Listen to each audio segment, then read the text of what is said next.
आपण पाहत आहात अक्कलकोट माझा, बातम्या जनमनातल्या। पालकमंत्री जयकुमार गोरे आणि आमदार सचिन कल्याण शेट्टी यांनी प्रशासनातील प्रमुख अधिकाऱ्यांना सोबत घेऊन अतिवृष्टी पाहणी दौरा केला। यामध्ये बादोला, देशमुख, बोरगाव, शिरशी, बोरी उमरगे या ठिकाणी समक्ष जाऊन पाहणी केली। पालकमंत्री जयकुमार गोरे आणि आमदार सचिन कल्याण शेट्टी यांनी ताफा थांबून नागरिकांच्या व्यथा जाणून घेतल्या। तालुक्यात सर्वत्र मोठ्या प्रमाणात नुकसान झाले आहे। अक्षरशः शेतकऱ्याचे कमरड मोडले आहे।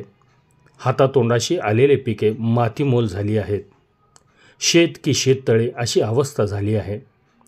पालकमंत्री आणि त्यांचा ताफा बादोला येथे पाहणी करून देशमुख बोरगाव येथे जाताना वाटेत ओढ्यावर 2 फूट पाणी होते, परंतु याची पर्वा न करता शेतकऱ्यापर्यंत जाण्यासाठी पाण्यातून गाड्या घालण्यात आल्या आणि बोरगाव पोहोचले।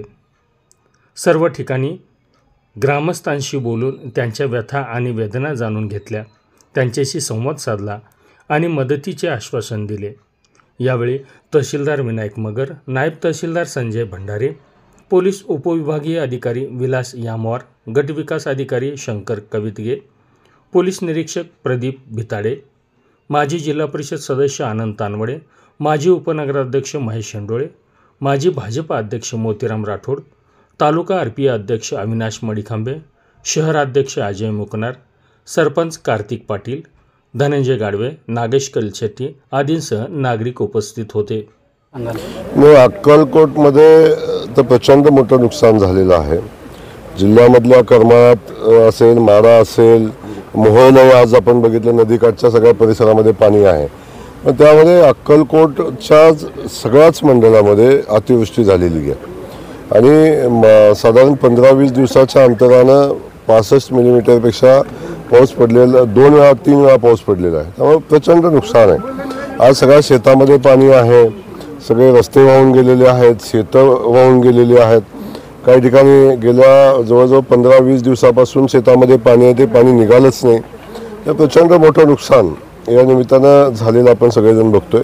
तेव्हा तातडीनं प्रशासन पण तातडीनं सगळ्या गोष्टीचे वर नजर ठेवणं आम्ही या ठिकाणी आहे। त्यात आदरणीय आमदार साहेब कल्याण शेट्टी साहेब सुद्धा या भागामध्ये फिरतात आणि सगळी वस्तूची पाहणी आता हे सगळे जण करत आहेत। हे सगळं करत असताना सगळ्या शेतकरी बांधवांना मी या ठिकाणी आश्वस्त करतो की शासन तुमच्या पाठीशी आहे। कुठल्याही परिस्थितीमध्ये शेतकऱ्यांना झालेल्या सगळ्या पिकाची पंचनामा होईल, जास्तीत जास्त नुकसान भरपाई देण्याचा प्रयत्न केला जाईल। त्यामध्ये कुठलीही शंका कुशंका घेण्याचं कारण नाही। शासनाच्या नियमाप्रमाणे पैसे येतात। काही ठिकाणी शेतकऱ्यांनी विमा उतरलेला आहे, विम्याचेही पंचनामे चालू आहेत। त्या अनुषंगाने जे अधिकचे पैसे येतील ते शेतकऱ्यांना देण्यासंदर्भातली भूमिका सरकार या निमित्तानं घेईल। त्यासोबत अनेक रस्ते वाहून गेलेत। आपण बघता समोरचा जो पूल आपण पाहताय त्या पुलाची परिस्थिती प्रचंड गंभीर आहे आणि अशी एक नाही आहे। छोट्या छोट्या ओढ्यावर असणारे पूल त्या ठिकाणी गावाचा 2-2, 3-3, 4-4 दिवसापासून संपर्क तुटलेला आहे। पलीकडच्या लोकांना अलीकडे येत आहेत ना, जनावरं पलीकडे आहेत, लोक पलीकडे आहेत।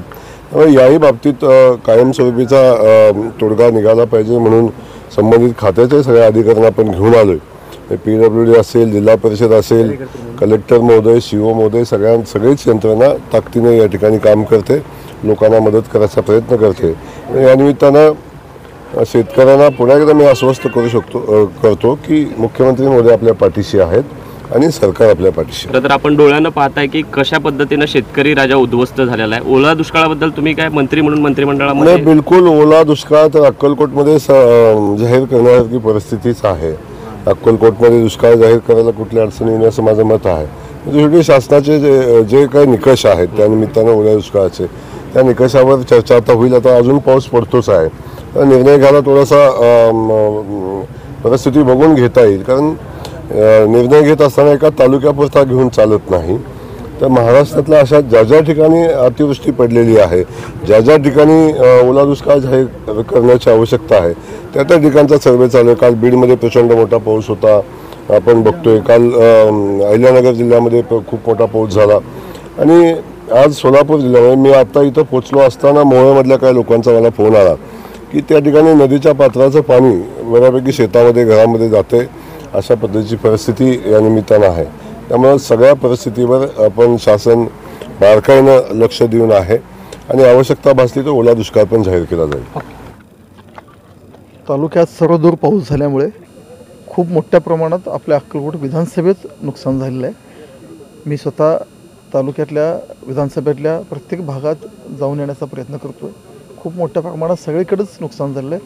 आज मंत्री महोदयांनी स्वतः पाहणी केली आहे आणि प्रशासनाला सूचना केलेली आहे की 100% सरसकट पंचनामे करा. स्वस्थ करू इच्छितो की शासन आपल्या पाठीशी आहे. सर्वतोपरी मदत आम्ही करण्याच्या भूमिकेत आहोत आणि प्रशासन सगळेही ह्यात चांगलं काम करत आहात. लवकरात लवकर पंचनामे पूर्ण करून मदत कसं लवकर देता येईल यासाठी आम्ही प्रयत्नशील आहोत.